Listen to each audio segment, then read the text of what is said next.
સ્થાનિક સ્વરાજની ચૂંટણીના પડઘમ વાગી ચૂક્યા છે ત્યારે ખાસ કરીને વાત કરવા જઈએ તો ધાંગધ્રા નગરપાલિકા છે। ધાંગધ્રા નગરપાલિકામાં 9 જેટલા વોર્ડ આવેલા છે, જેમાંથી 36 જેટલી બેઠકો છે। તેમાંથી હાલ જો વાત કરવા જઈએ તો ધાંગધ્રા નગરપાલિકામાં 35 બેઠક ઉપર ભાજપનો કબજો છે, જ્યારે એક બેઠક પર કોંગ્રેસનો કબજો છે। ત્યારે હાલ તો જે ચૂંટણી છે તે 26 તારીખના રોજ તેનું મતદાન છે અને 28 તારીખના રોજ તેનું મતગણતરી રિઝલ્ટ પણ આવવાનું છે। તેમાં ખાસ કરીને વાત કરવા જઈએ તો 11 તારીખ છે છેલ્લી ફોર્મ ભરવાની। હાલ ફોર્મ ભરવાની શરૂઆત પણ થઈ ગઈ છે। અહીંયા જે ભાજપ, કોંગ્રેસ અને આમ આદમી પાર્ટી એમ ત્રિપાંખીયો જંગ જોવા મળી રહ્યો છે।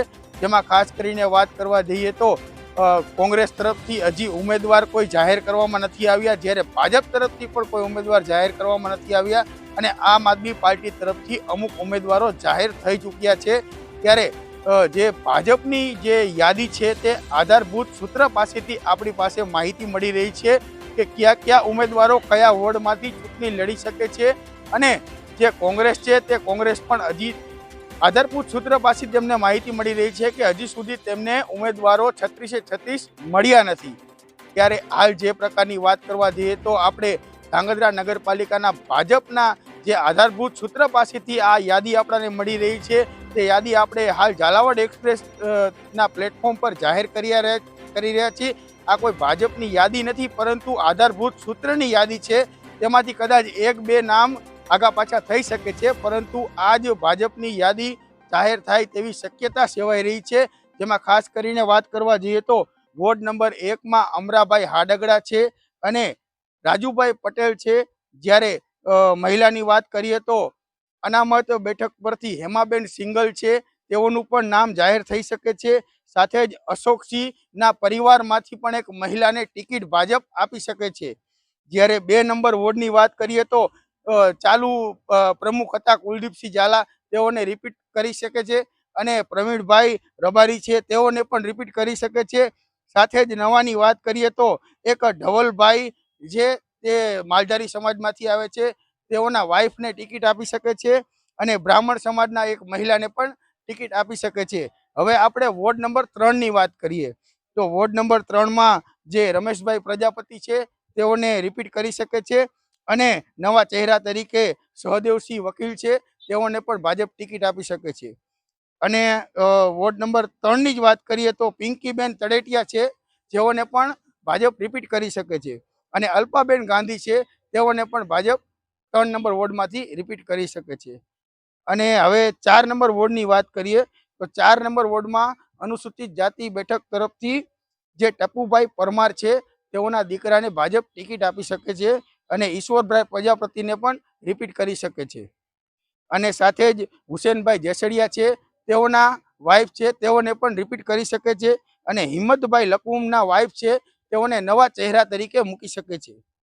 સાથે જ 5 નંબર વોર્ડની વાત કરીએ તો કાંતિલાલ છાસિયા છે, તેઓને ભાજપ રિપીટ કરી શકે છે અને જે ધર્મેશભાઈ રબારી છે, તેઓને પણ ત્યાં 5 નંબર વોર્ડમાંથી ટિકિટ ભાજપ આપી શકે છે। સાથે જ નટુભાઈ છે, તેઓના વાઇફને ટિકિટ આપી શકે છે। શંકરભાઈ છે, તેઓના વાઇફને પણ ભાજપ ટિકિટ આપી શકે છે। વોર્ડ નંબર 5ની વાત છે। હવે વોર્ડ નંબર 6ની વાત કરીએ આપણે તો રવિભાઈ ત્રિકમાણી છે, તેઓને ભાજપ નવા ચહેરા તરીકે મૂકી શકે છે। સાથે જ મુસ્લિમ ચહેરાની વાત કરીએ તો વસીમભાઈ સૈયદ છે, તેઓનું નામ મોખરે આવી રહ્યું છે।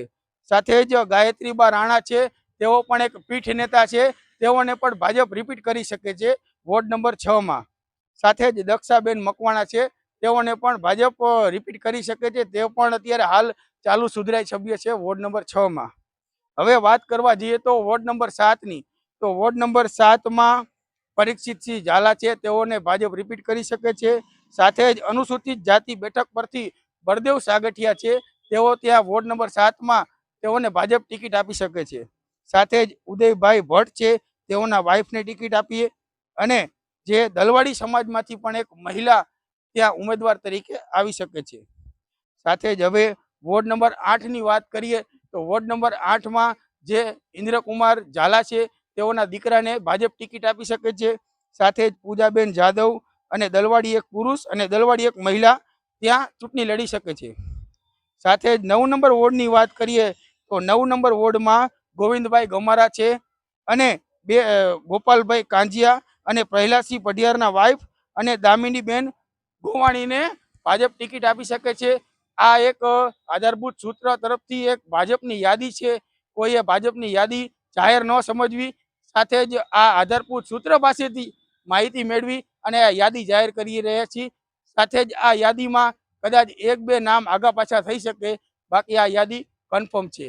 કેમેરામેન ઇલિયાસ જરગેલા સાથે શાહરૂખ સિપાઈ, ઝાલાવાડ ન્યૂઝ એક્સપ્રેસ, ધાંગધ્રા.